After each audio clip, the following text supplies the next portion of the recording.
बोल श्री ज्ञानदेव तुकाराम पंढरीनाथ भगवान की जय। माऊली ज्ञानेश्वर महाराज की जय। अस्ति भाति प्रिय सिंधु में नाम रूप जंजाल, लखित ही आत्मस्वरूप निज होय तत्काल निहाल। तर वृत्तीचे दोन प्रकार, एक प्रमा आणि दुसरी अप्रमा.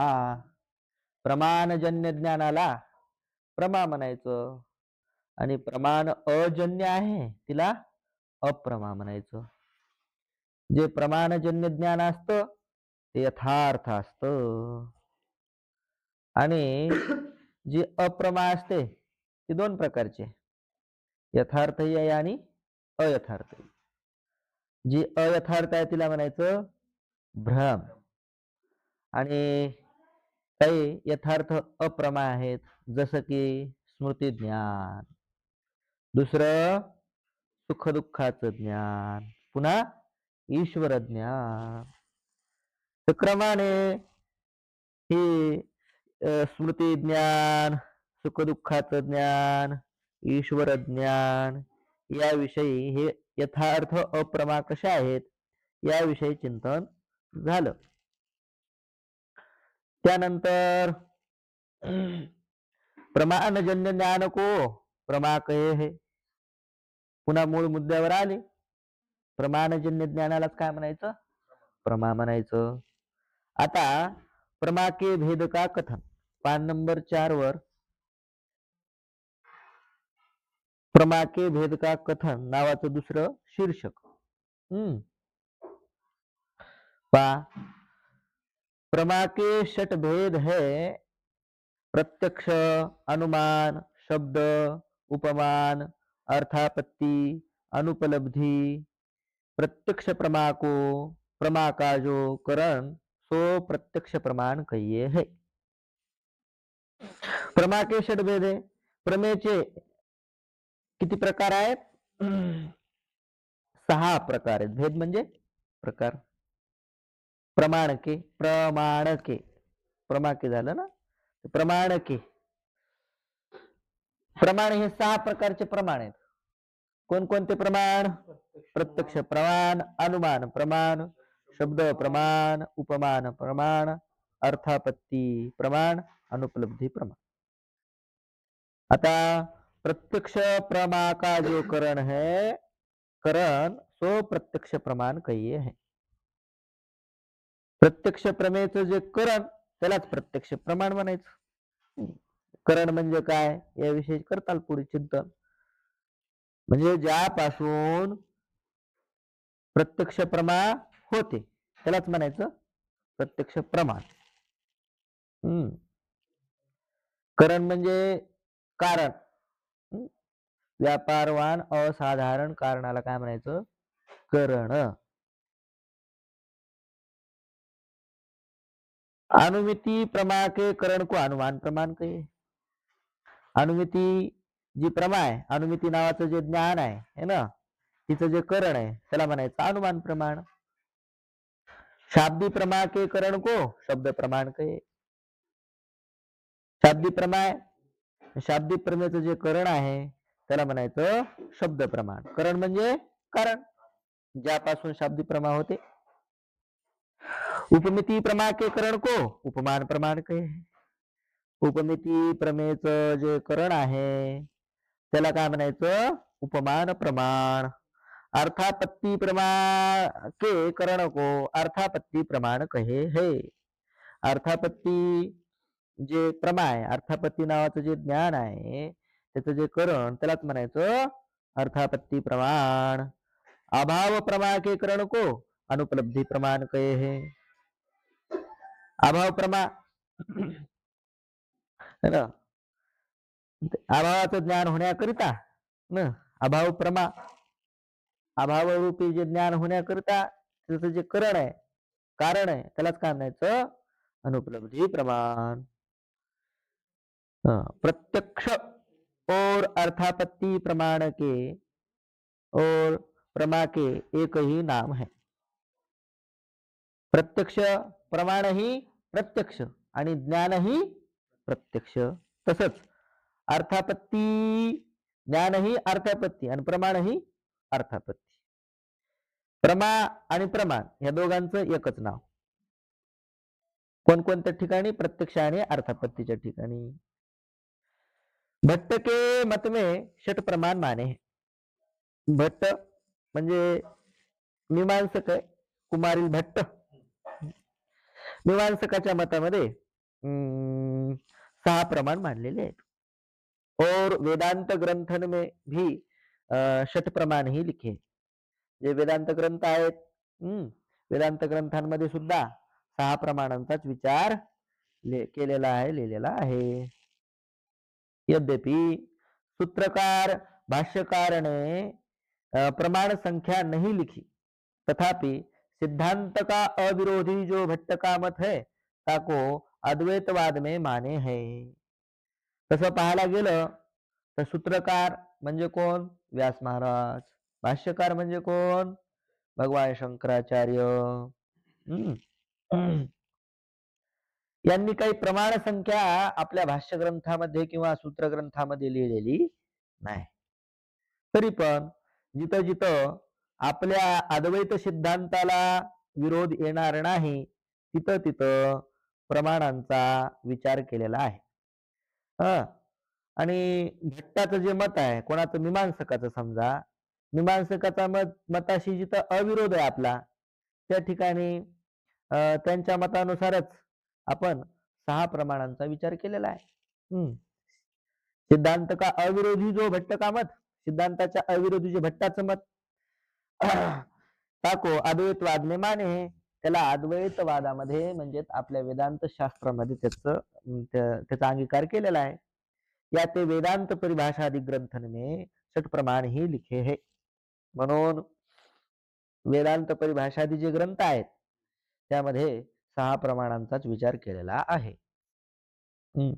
तर मूळ म्हणजे कसं आहे, हे वृत्ती प्रभाकरची जी काय म्हणतात त्याला, रचना आहे, वृत्ती प्रभाकराची रचना, ती वेदांत परिभाषेसारखीच आहे. वेदांत परिभाषेमध्ये सुद्धा 6 प्रमाणांचा विचार केलेला आहे आणि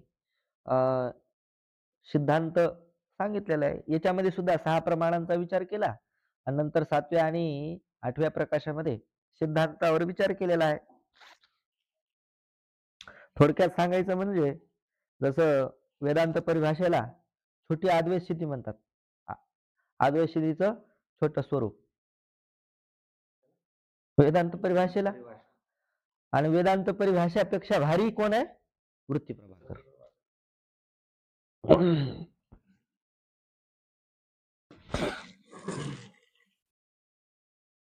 तर वेदांत परिभाषादी जे ग्रंथ आहेत वेदांताचे, त्या ग्रंथांमध्ये सुद्धा 6 प्रमाणांचा विचार केलेला आहे. आता प्रमा प्रमा किती? 6. 6 प्रमेचे करण किती? 6. आता करण म्हणजे कोण? प्रमा करून देणारे है ना. ज्यामुळे प्रमा होते त्याला काय म्हणायचं? करण. पण आता करणाचं लक्षण कळालं पाहिजे व्यवस्थित, तर त्या करणाच्या लक्षणाविषयी चर्चा करतात. और न्यायशास्त्र में 4 ही प्रमाण माने. न्यायशास्त्रामध्ये तर फक्त किती प्रमाण मानलेले आहेत? 4. अर्थापत्ति और अनुपलब्धि को नहीं माने हैं. अर्थापत्ति आणि अनुपलब्धि प्रमाण त्याच्या ठिकाणी नाही. कहा यह न्यायशास्त्र का मत है, जो प्रमा का करण होवे तो प्रमाण कहिए. तर न्यायशास्त्राचं असं मत आहे, जे प्रमेचं करण असतं त्यालाच काय म्हणायचं? प्रमाण. प्रमेचं जे करण आहे त्याच नाव काय? प्रमाण. प्रमाण. प्रत्यक्ष प्रमा के करण नेत्राधिक इंद्रिय है. प्रत्यक्ष प्रमा, प्रत्यक्ष जे ज्ञान होतं की नाही, त्या ज्ञानाचं हे कोण, यांना सांगा, हे करा, ते चित्र दिसते त्यांचं, व्हिडिओ दिसतो, हे दिसतो. साखरेताई, ते कॅमेरा बंद करा ना. विनंती आहे, कृपया. लेफ्ट होऊ नका. फक्त कॅमेरा. हं. झाला गुरुजी. हो. प्रतिबंध दूर झाला. हो ना, तिकडे लक्ष गेल्यावर ते त्यांचंच हे दिसायला लागलं. हो ना. आपल्या मोबाईलमध्ये पण ऑप्शन आहे. आपण पण डोंट वॉच त्या ऑप्शनला गेलं ना तर दिसत नाही. बरोबर, बरोबर.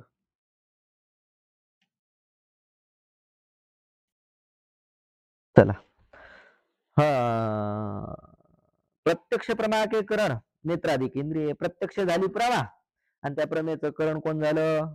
नेत्राधिक इंद्रिय. अर्थात जे करण असतं तेच कोण असतं? प्रमाण असतं. म्हणजे कोण प्रमाण झाले? नेत्रादि प्रमाण झाले. याते नेत्राधिक इंद्रियन को प्रत्यक्ष प्रमाण के.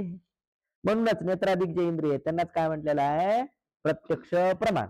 प्रत्यक्ष ज्ञानाचं करण कोण? इंद्रिय. आणि जे करण असतं तेच कोण असतं? प्रमाण असतं. मग कोण प्रमाण झाले शुद्ध? नेत्राधिक इंद्रियच. नेत्राधिक इंद्रिय को प्रत्यक्ष प्रमाण कहे. व्यापार वाला जो असाधारण कारण होवे सो करण कहिए है ना. व्यापार वाला, व्यापार वाल, व्यापारवान है ना. असाधारण कारण जे असतं त्यालाच करण असं म्हणतात. म्हणजेच माग करण कशाला म्हणायचं? कारणाला म्हणायचं. करण कशाला म्हणायचं? जे कारण असतं तेच करण असतं. मग कारण तर अनेक आहेत की हो. असाधारण कारण जे असतं ते करण असतं. असाधारण कारण मी अनेक असतात. नाही नाही नाही. व्यापार वालं जे असाधारण कारण असतं त्याला करण म्हणायचं. आलं का लक्षात? करण कशाला म्हणायचं? कारणाला करण म्हणायचं. कोणत्या कारणाला करण म्हणायचं? असाधारण कारणाला करण म्हणायचं. कोणत्या असाधारण कारणाला करण म्हणायचं? व्यापार वाल्या असाधारण कारणाला करण म्हणायचं. अशा पद्धतीने लक्षात ठेवायचं. ईश्वर और ताके ज्ञान, इच्छा, कृति, दिशा, काल, अदृष्ट, प्रागभाव, प्रतिबंधका भाव ये 9 साधारण कारण है. असाधारण कारणाला करण म्हणतात ना, तर मग साधारण कारण कशाला म्हणायचं असा प्रश्न येईल. तर असाधारण कारणाचे नाव सांगतात. ईश्वराचं ज्ञान, इच्छा, कृती. किती झाले? 4. दिशा, काल, अदृष्ट, प्रागभाव आणि प्रतिबंधक भाव. हे किती झाले? 9 असणारे साधारण कारण आहेत. इनसे भिन्न जो कारण सो असाधारण कारण कहिए है. आणि हे साधारण कारण 9 आहेत की नाही, या 9 सोडून जे काही कारण असतील त्या कारणांना असाधारण कारण असं म्हणायचं. त्यापैकी पुन्हा असाधारण कारण भी 2 प्रकार का होवे है. असाधारण कारणामध्ये सुद्धा 2 प्रकार. एक तो व्यापार वाला होवे है आणि दुसरा व्यापार रहित होवे है. असाधारण कारणामध्ये पुन्हा 2 प्रकार. एक व्यापारवाला असाधारण कारण आणि दुसरं व्यापार रहित असाधारण कारण. आता हे व्यापार काय नवीन प्रकार आणला हो तुम्ही, है ना. कशाचा व्यापार करायचा? तर व्यापाराचं लक्षण सांगतात. कारण ते उपजिके कार्य को उपजावे सो व्यापार कहिए है. म्हणजे कारण ते उपजिके कारणापासून उत्पन्न होतं आणि कार्य को उपजावे म्हणजे कार्याला उत्पन्न करतो त्याला म्हणायचं व्यापार. असं कसं कळलं? काहीतरी दृष्टांत सांगतात, उदाहरण.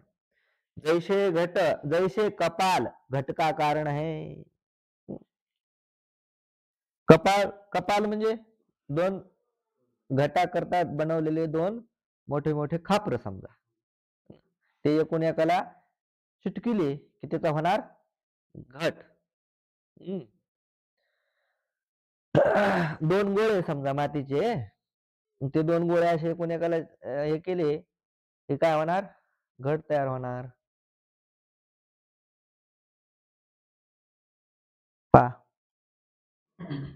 कुठे गेलं? कारण ते उपजे कार्य खूप तो व्यापार काही जैसे कपाल घटका कारण आहे. कपाल हे कोणाचं कारण आहे? घटाचं कारण. घट बनवण्याकरता काय पाहिजे? कपाल. कपालाशिवाय घट होत नाही. अर्थात कपाल हे कोणाचं कारण आहे? घटाचं. और दो कपालों का संयोग भी घट का कारण आहे. आता दोन कपाल आहेत आणि ते दोन कपाल जर जोडलेच नाही तर घट होईल का? नाही. म्हणजे जुटणं अर्थात त्यालाच काय म्हणायचे संस्कृतमध्ये? संयोग. संयोग सुद्धा घटाकरता कारण आहे. बिना संयोगाचा घट होणार नाही. जसं कपाल कारण आहे तसं संयोग सुद्धा कारण आहे. संयोग भी घट का कारण है। कहा कपाल की कारणता में संयोग व्यापार है। कपाल या ठिकाणी संयोग काय झाला मग? व्यापार झाला. कशा करता व्यापार झाला? कपाल की कारणता में कपाल जे आहे ना तर कपाल कारण आहे आणि कपालही कारण आहे आणि कपालाचा संयोग बी कारण आहे. तर कपालाच्या कारणतेमध्ये संयोग काय झाला? व्यापार झाला. ते कसं? तर सांगतात. काय ते रामकृष्ण हरी महाराज. हा बोला. नाही आवाज सगळ्यांना खरखर येतोय की फक्त मलाच येतोय? मला म्हणजे मला नीट ऐकू नाही येते. सर्वांना आवाज कसा येतो? शारदाताई खरखर येतो. खरखर येते. नाही खरखर येतोय. तुम्ही लेफ्ट फोन येता का? काहीच कळत नाही बोललेलं. अरे बापरे. तर अगोदर सांगायचं ना. मी कट करतो आणि पुन्हा चालू करतो. मला असं वाटतं मलाच येतोय की काय? मला प्रॉब्लेम आहे की काय एक मिनिट सांगायचं ना. घाबरले हो तुम्हाला ते पैसे घाबरायला काय? तुम्ही जर घाबराल तर घाबरले की तुम्हाला अवघड आहे. जो व्यक्ती चर्चा चालू आहे म्हणजेच व्यापार संयोगाला आपल्याला करायचं व्यापार.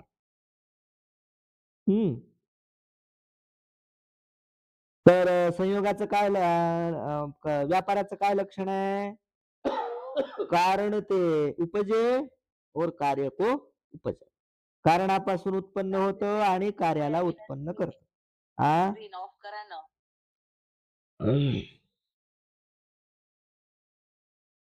पहा इकडं. आता हे जो घटाचा कपालांचा संयोग आहे त्या कपालांच्या संयोगाला बनवायचा आपल्याला व्यापार. म्हणजे कारणापासून उत्पन्न होतं आणि कार्याला उत्पन्न करतं हे जे लक्षण आहे ते आपल्याला घालायचं संयोगाच्या ठिकाणी. पण ते आपल्याला करून देतात ग्रंथकारच. पहा कपाल संयोग कपाल ते उपजे. कपाल संयोग कोणापासून उत्पन्न होतो? कपालांपासून. दोन कपालाला जेव्हा आपण जोडतो एकमेकाला त्याचंच तर नाव त्या जोडाचं नाव संयोग आहे. मग हा संयोग बिना कपालाचा होणार नाही. म्हणजे कपाल संयोगाला कपाल झाले कारण. कपाल संयोग कपाल ते उपजे है. कपाल संयोग हे कपालापासून उत्पन्न होतो. और संयोग इथं योग झाले ना तिथं संयोग करा.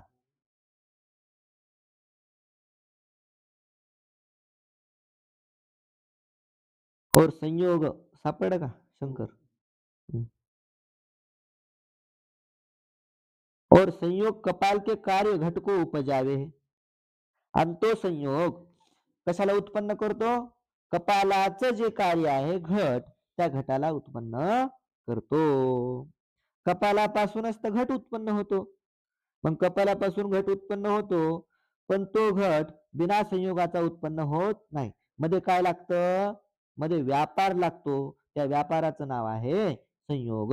हा संयोग कसा आहे? हा संयोग कपालापासून उत्पन्न होतो आणि या संयोगापासून घट रूपी कार्य उत्पन्न होतं. म्हणजे कारण से उपजे और कार्य को उपजावे हे लक्षण पूर्णपणे कशात बसलं? संयोगामध्ये बसलं. आलं का नाही लक्षात? हे जे कारण से उपजे आहे, तर हे जे कारण आहे, ते हम्म. कारण क- आपण जे कार्य गृहीत धरलेलं आहे, त्या कार्यासाठीचं कारण आहे, हा की त्या 2 संयोगासाठीचं कारण आहे? संयोगासाठी बी कारण आहे आणि कार्यासाठी पण कारण आहे. कपाल कपाल कपाल कोणासाठी कारण आहेत? कपालाशिवाय संयोग होईल का? नाही. आणि कपालाशिवाय घटही कपालाशिवाय होणार नाही. घट पण होणार नाही. हम्म. तर मुख्य घ्यायचं इथं कार्य पहिलं पहिलं जे कारण से उपजे इथं घ्यायचं कपाल आणि कार्य को उपजावे इथं घ्यायचा संयोग. कारणापासून म्हणजे जे उत्पन्न कारण से होतं उपजे आहे, ते कारणापासून उत्पन्न कारण होतं पण म्हणजे कपालापासून उत्पन्न होतं आणि कार्याला उत्पन्न करतं म्हणजे संयोग कार्याला उत्पन्न करतो असं. पहिल्या अर्ध्या संयोग व्याख्येमध्ये कार्याला उत्पन्न करतं, की घट कार्याला उत्पन्न करतं? घट रूपी कार्याला उत्पन्न करतं. कोण? संयोग. संयोग. हा संयोग कपालापासून उत्पन्न झाला आणि या संयोगाने कपालाचं जे कार्य आहे घट त्या घटाला उत्पन्न केलं हां. असं. म्हणजे कपालाचं कार्य संयोग नाही, कपालाचं कार्य घटच आहे. हा आणि त्या कपालापासून कार्य जो घट आहे त्याला होण्यासाठी संयोग जो मध्ये कपालामध्ये राहणारा संयोग आहे तो कारणीभूत आहे. हा म्हणजे तो संयोग काय झाला? व्यापार झाला. व्यापार. कार्य से कारण से उपजे और कार्य को उपजावे हे लक्षण संयोगामध्ये बसलं.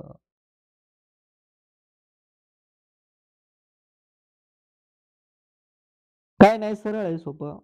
थोडस पुन्हा एकदा हो, हो. चिंतन कळालं, करायचं. कळालं. एकदा ऐकून ठेवून द्यायचं नाही, पुन्हा पाहायचं. पाहिल्यानंतर शंका जर वाटली तर उद्या अगोदर जे नाही समजलेला भाग अगोदर विचारायचा.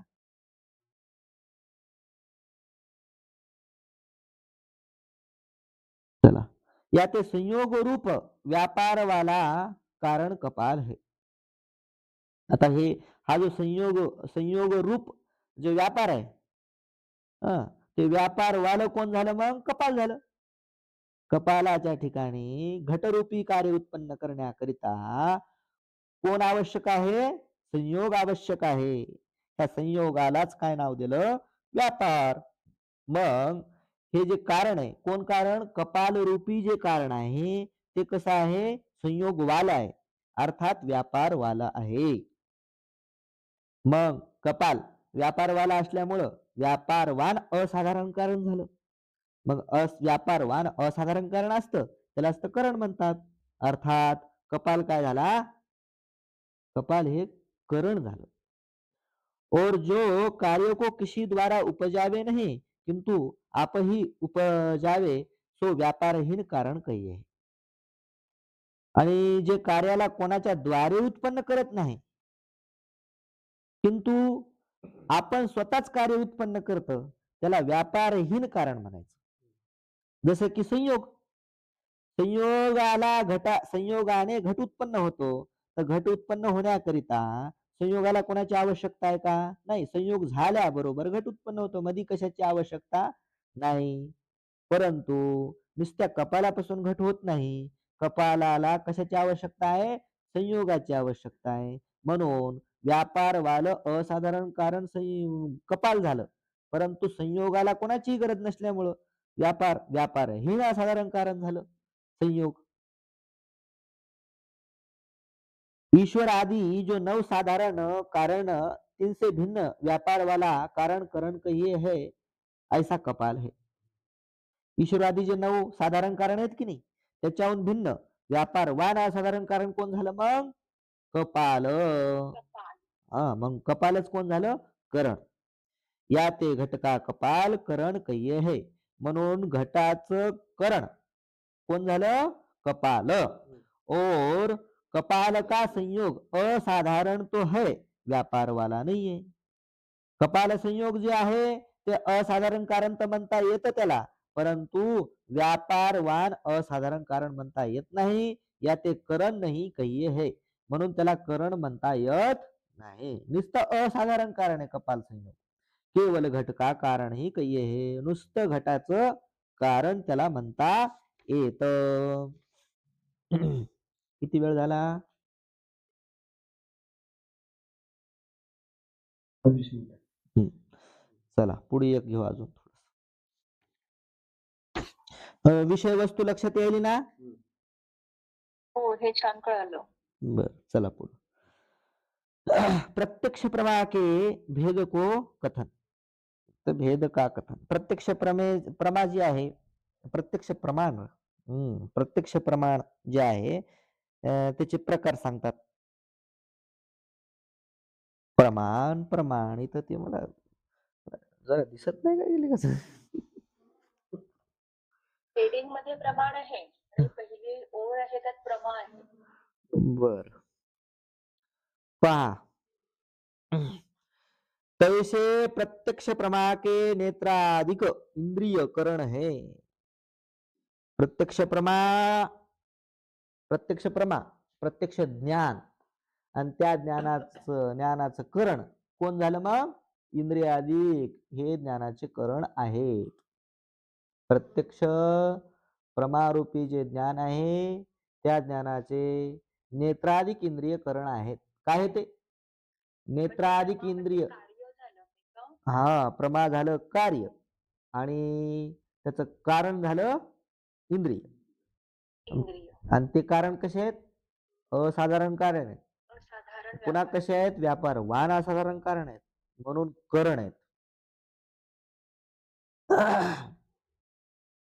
काय ते? नेत्राधिक इंद्रियन का अपने अपने विषय ते संबंध नहीं होवे तो प्रत्यक्ष प्रमा होवे नहीं.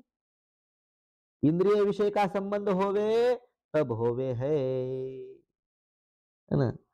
नेत्राधिक जे इंद्रिय आहेत त्या नेत्राधिक इंद्रियाचा आपापल्या विषयाशी संबंध जोपर्यंत होत नाही तो पर्यंत प्रत्यक्ष ज्ञान होत नाही. अर्थात इंद्रिय विषय का संबंध होवे तब होवे, इंद्रियाचा आणि विषयाचा संबंध होतो तेव्हाच प्रत्यक्ष ज्ञान होत. तर्कसंग्रहात गेले की नाही लक्षात? इंद्रियार्थ सन्निकर्षजन्य ज्ञानम प्रत्यक्षम. तर इंद्रियाचा आणि विषयाचा काय झाला पाहिजे? संबंध, सन्निकर्ष किंवा संबंध. संबंध झाला तरच काय होतं? ज्ञान होतं. या ते म्हणून या ते इंद्रिय विषय का संबंध इंद्रिय ते उपजिके प्रत्यक्ष प्रमा को उपजावे है सो व्यापार है. यामध्ये जे संबंध आहे की नाही, इंद्रियाचा आणि विषयाचा जो संबंध आहे त्या संबंधालाच काय बनवायचं? व्यापार बनवायचं. म्हणजे इंद्रिय आणि विषयाचा संबंध कशापासून उत्पन्न होतो? इंद्रियापासून उत्पन्न होतो. आणि इंद्रियापासून उत्पन्न होऊन कशाला उत्पन्न करतो? प्रत्यक्ष प्रमेला उत्पन्न करतो. कोण? इंद्रियाचा आणि विषयाचा संबंध. म्हणून तो संबंध काय झाला? व्यापार झाला. व्यापाराचं लक्षण याच्यात मध्ये बसलं. कारण ते उपजे और कार्य को उपजावे. कारण कोण? इंद्रिय. इंद्रियापासून काय उत्पन्न झाला? संबंध. कोणाचा? विषयाचा. इंद्रियाचा आणि विषयाचा काय संबंध? त्या संबंधापासून काय उत्पन्न झालं? प्रत्यक्ष ज्ञान उत्पन्न झालं. संबंध रूप व्यापार वाले प्रत्यक्ष प्रमा के असाधारण कारण इंद्रिय है ना. संबंध रूप व्यापार, संबंधच हा झाला व्यापार आणि त्या व्यापार वाल असाधारण कारण कोण झालं मग? इंद्रिय. आणि ते कारण कशाचं कारण? प्रत्यक्ष प्रमेचं कारण. याते इंद्रियन को प्रत्यक्ष प्रमाण कहिये. म्हणून इंद्रियांनाच काय म्हटलेलं आहे? प्रत्यक्ष प्रमाण. का प्रत्यक्ष प्रमाण म्हणलेलं इंद्रियांना? कारण सांगा बरं कारण त्याचं? कारण ते व्यापारवान आहे. कोणता व्यापार राहतो त्यांच्या ठिकाणी? संबंधरूप व्यापार राहतो. म्हणून इंद्रियजन्य यथार्थ ज्ञान को न्याय मत में प्रत्यक्ष प्रमा कये. इंद्रियापासून जे उत्पन्न झालेलं ज्ञान आहे ना, आणि कोणतं ज्ञान? यथार्थ ज्ञान. इंद्रियजन्य यथार्थ ज्ञानाला न्यायमतामध्ये प्रत्यक्ष प्रमा असं म्हणतात. प्रत्यक्ष प्रमा के कारण इंद्रिय षट है. प्रत्यक्ष प्रमेचे कारण इंद्रिय किती आहेत? 6 आहेत. करण लिहिलंय इथे करण. प्रत्यक्ष प्रमा के कारण इंद्रिय षट है. तर ते काय करा, कारण ऐवजी करण म्हणजे करा. आता तुम्ही करण सांगितलं ना प्रत्यक्ष प्रमाचं असाधारण, व्यापारवान असाधारण, कारण करण. हम्म. तर करण करा, ते का करून कट करा काच.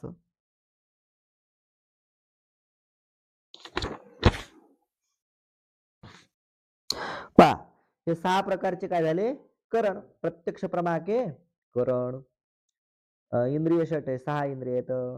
यात ते प्रत्यक्ष प्रमा के षट भेद आहे. म्हणून प्रत्यक्ष प्रमेचे किती प्रकार झाले? 6 प्रकार. 6 प्रकारानं ज्ञान होणार प्रत्यक्ष. एक, आता इंद्रिय श्रोत्र, त्वग, नेत्र, रसन, घ्राण, मन, ये षट इंद्रिय. हे झाले 6 इंद्रिय, है ना. श्रोत्रेंद्रिय, त्वगेंद्रिय, नेत्रेंद्रिय, रसनेंद्रिय, घ्राणेंद्रिय आणि मन, हे 6 प्रकारचे झाले इंद्रिय. आणि श्रोत्रजन्य यथार्थ ज्ञान श्रोत्रज प्रमा कये. श्रोत्र प्रमा आहे ना तिथं, श्रोत्रज करा, टाका इथं कुठ मधी, असं वरल्या नाही तर खाली लिहा. श्रोत्रजन्य यथार्थ ज्ञान, श्रोत्रापासून झालेलं यथार्थ ज्ञान त्याला म्हणायचं श्रोत्रज प्रमा. त्वगेंद्रियजन्य यथार्थ ज्ञान त्वाच प्रमा कये. त्वगेंद्रियापासून जे यथार्थ ज्ञान होतं त्याला त्वाच प्रमा असं म्हणायचं. नेत्रेंद्रियजन्य यथार्थ ज्ञान चाक्षुष प्रमा कये. नेत्रेंद्रियापासून जे ज्ञान होतं त्याला चाक्षुष प्रमा म्हणायचं. पण ते ज्ञान कसं असलं पाहिजे? यथार्थ. रसनेंद्रियजन्य यथार्थ ज्ञान रासन प्रमा कये. रसनेंद्रियापासून जे यथार्थ ज्ञान होतं त्याला रासन प्रमा असं म्हणायचं. घ्राणेंद्रियजन्य यथार्थ ज्ञान घ्राणज प्रमा कये. घ्राण इंद्रियापासून जे यथार्थ ज्ञान होतं त्याला म्हणायचं घ्राणज प्रमा. मन इंद्रियजन्य यथार्थ ज्ञान मानस प्रमा कये. मन इंद्रियापासून जे यथार्थ ज्ञान होतं त्याला मानस प्रमा असं म्हणायचं. न्यायमत में शुक्ती रजताधिक भ्रम भी इंद्रियजन्य आहे. न्यायमतामध्ये जे शुक्ती रजतादी भ्रम होतो की नाही, तो सुद्धा इंद्रियजन्य आहे. परंतु केवळ इंद्रियजन्य नाही, नुसत्या इंद्रियजन्य नाही, तर दोषसहित इंद्रियजन्य आहे. दोषसहित इंद्रियजन्य भ्रम असतो. कोणाच्या मतामध्ये? न्यायमतामध्ये. विसंवादी हे यथार्थ नाही आहे. तो जो भ्रम आहे तो विसंवादी आहे. विसंवादी म्हणजे काय? निष्फल प्रवृत्तीजनक आहे, पण यथार्थ नहीं. यते शुक्ति में रजत का ज्ञान चाक्षुष ज्ञान तो है, चाक्षुष प्रमा नाही. शुक्तीच्या ठिकाणी जे रजताचं ज्ञान होतं का नाही, ते चाक्षुष ज्ञान तर आहे, परंतु ती चाक्षुष प्रमा नाही, तर काय? भ्रम आहे. ऐसे ही अन्य इंद्रिय ते भी जो भ्रम होवे सो प्रमा नाही. म्हणून कोणत्याही इंद्रियापासून जर भ्रम झाला तर तो भ्रम तर त्याला म्हणता येईल, परंतु प्रमा म्हणता येणार नाही. भ्रम सुद्धा कसा आहे? इंद्रियजन्य आहे, परंतु भ्रमाला प्रमा म्हणता येत नाही. का म्हणता येत नाही? कारण त्याच्या ठिकाणी दोष असल्यामुळं. चला बाकीचा एक विषय घेऊ पुन्हा. कुंडलिक वरदाहरी विठ्ठल श्री ज्ञानदेव तुकाराम पंढरीनाथ भगवान की जय.